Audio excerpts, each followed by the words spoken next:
that has extreme value. You the Lakers, where you going? You got nothing. Okay. Big Perk, you got all that, right? You heard it all, marinated on that. You're good to go? Okay. Tell me this. What move do the Lakers need to make? Molly, I can't believe that we actually still talking about the Lakers, and I was very disappointed that Stephen A. even brought up LeBron James and the Lakers, because I wanted to let them be in the past and talk about what we seeing right now in these young superstars. But since I got to talk about it, I will, okay? Listen here. If I'm the Lakers, right, I would consider trading Anthony Davis for Kyrie Irving. I believe when you look at the Los Angeles, when you look at the Los Angeles. Hold on. Don't just blow by. Repeat that for the audience. Let's pause for a second here. Let's pause. I need you to repeat that slowly so the American people can hear what you just said. What did you just say? You do realize that I talk slow. So how much slower do you want me to talk, okay? I said, You talk that slow. I said, Stephen A., that if I'm the Lakers, I would really consider trading Anthony Davis for Kyrie Irving. And let me explain why, okay? I think that it's time for both franchises, the Los Angeles Lakers and the Brooklyn Nets, to get a new change, okay? Both of them. And I think the players need a new change. I wouldn't mind seeing Kyrie Irving back with LeBron James, a guy that he went to finals with and won the championship, had one of the greatest runs to a championship in NBA history. And I also wouldn't mind seeing Anthony Davis team up with Kevin Durant in the Eastern Conference. And here's why I would like Anthony Davis in the Eastern Conference. When you look at the Eastern Conference, what is the Eastern Conference stacked of?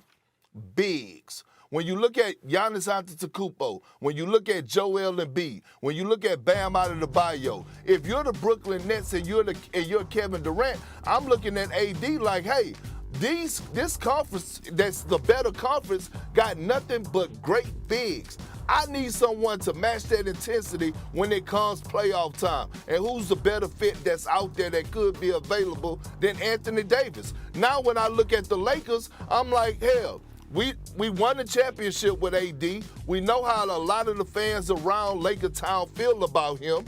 And now that's what I'm saying. Give him a change of scenery. Bring Kyrie Irving back with his mentor in the late, great Kobe Bryant played for, and give him an opportunity to put on the Laker jersey and play alongside LeBron James. I think it's a win-win for both organizations. You know what? I'm not going to even just dismiss that or totally disagree with it. You can. I can. I trust you, me. I can. But I will tell you this.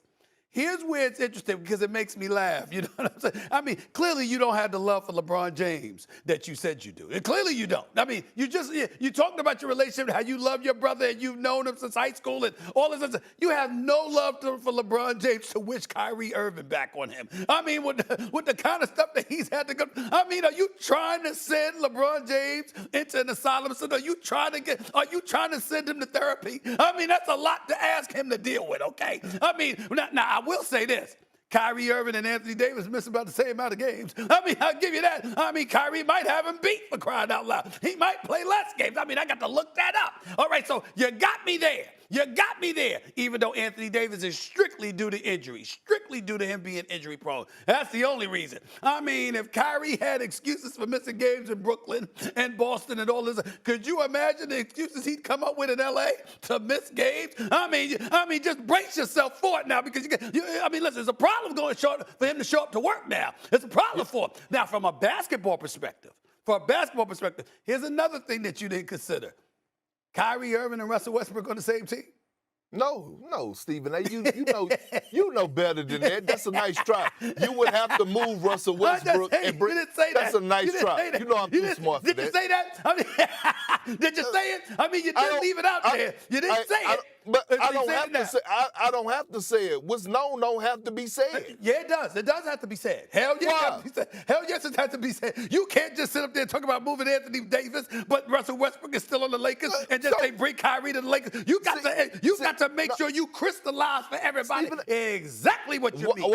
Why? Because, listen, it's common sense. If I'm going to acquire Kyrie Irving, what makes you think I'm going to keep Russell Westbrook? That don't take a rocket science to figure that out. That don't take an analytics or somebody in the front office of a NBA organization to figure. That's common sense. Fine. You're talking about getting rid of Russell Westbrook, and you're talking about trading Anthony Davis for Kyrie Irving. Fair enough. Yep.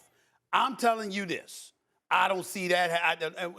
In fairness to you and me, we don't see either happen. And when I talked about LeBron James, I said they should strongly consider it. It wasn't an insult to LeBron James. It's a testament to his greatness. He's the only commodity they have. He's the only commodity they have, all right? Because they'll tell you we can't get value for Anthony Davis because everybody believes Anthony Davis is too injury prone. So we can't get the value for his greatness because we know when he's healthy, Anthony Davis is great. But when he's not healthy, which is a lot, they question, is he going to be available? So that's the problem with him. And so to me, again, if you're talking about making that move, can't see that happening. When I brought up LeBron James and I talked about you should consider it, I'm saying this. You'd have lost. Is this a good idea, Stephen A., that you think the Lakers are involving Phil Jackson in the process as they hire their next head coach? If they were looking for a new general manager or a new president of basketball operations, I would call the Los Angeles Lakers franchise the biggest idiots on the planet because Phil Jackson should never be allowed to be an executive again. A matter of fact, I'm still so salty about the job he did in New York. I'd prefer that he be banned from New York. I don't think he should be allowed in the state. That's how bad of a job he did. I just think Frank Ntilikina is who he drafted instead of Donovan Mitchell. Just don't get me started with this dude. I don't even want to hear about Phil Jackson, the executive. The coach is an entirely different matter. Now, I know he hired Derek Fisher when he first got as the Knicks coach, but he wanted Steve Kerr. And obviously, Dolan got in the way of that. We know how great Steve Kerr is, one of the great coaches of all times. He's just proven that. There's nothing to debate. But I want to veer left because I have something that I want to say to Doggy. And J.J. Redick, I specifically, because Doggy and I were supposed to do this segment, I specifically requested that you be in this segment. Okay. Because I have an announcement I'd like to make. What's that? It is involving LeBron James. Doggy, J.J. Redick, I want to announce to the American public that I think the Los Angeles Lakers should strongly consider trading LeBron James. That is what I believe. Now, a lot of people are going to lose their minds because the brother's 37 in his 19th year, and he just averaged 30 and all of this other stuff. And if the team was better, he would have been a league MVP candidate without question. This is not throwing a speck of shade on LeBron James in case he's watching, which he'll try to deny it, but he's watching, okay? I'm telling you right now, it's no shade at all. It's a testament to his greatness, and it's a compliment to him that I'm saying this is what the Los Angeles Lakers should consider. The Los Angeles Lakers, as presently constructed, are going nowhere. Russell Westbrook clearly lost something. Do I think that he'll make amends and come back to some degree next year? Probably, but we don't know. He's entering the last year of his deal, making $47 million. I know for a fact by numerous executives I've spoken to, you can't get but so much value for Anthony Davis because he's perpetually injured and he's not reliable health-wise. We know how big time he is as a player, JJ. When he's healthy, when he's not, but when he gets injured all the time. Here we go with LeBron James. He's the only person that has extreme value, that you'll never get equitable compensation for his greatness. But it's the only chance you have to be immediately respectable if you're the Los Angeles Lakers. First, we got to take into account what we're looking at in the Western Conference. We got Phoenix, they ain't going nowhere. We got Golden State. You see these brothers, they here and they going to be here for a while. We got Dallas with Luka leading the way, okay? Nico and Jason Kidd doing an outstanding job. I think they're a piece for being those legit title contenders, okay? We got that going on. Kawhi and Paul George will be back. Minnesota is on the rise. Memphis is here, okay? We got all of these things. I'm giving you 6 teams in the Western Conference, and let me not forget New Orleans. And if Zion Williamson is healthy, I mean, my God, what New Orleans could potentially do. So we got all of that going on. You the Lakers, where you going? You got nothing. So here's what I'm going to tell you they should do. Are you ready for this?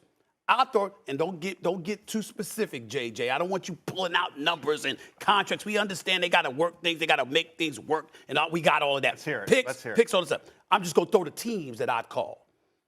If I'm the Lakers, I'm calling Cleveland because they got some young talent. JB Big Stat going to be. I'm calling Cleveland. I'm calling Cleveland with some of their young talent, okay? And the brother is from Akron. You already won the championship, delivered the championship. I mean, he's LeBron in Cleveland. I'm calling Cleveland. I'm calling Miami because they got some, I mean, you talk about Bam Adebayo, Tyler Hero, they got some young talent. And you know, so I'm calling them. I'm calling Utah. Donovan Mitchell, you want out? D-Wade, a little minority owner up in there in Utah. I'm calling Utah. I'm calling, listen, of course. LeBron James Time out, and time his out. family? Let me finish. He doesn't have a no trade clause. They eradicated that. You understand? He might not want it, but guess what? Unless he's going to retire, you don't make those calls anymore. You got Portland, Dame Lillard.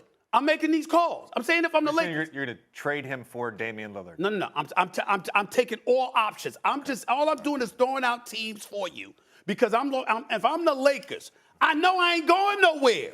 What I got to do is prevent from falling off the cliff entirely and completely stinking up the joint for years to come.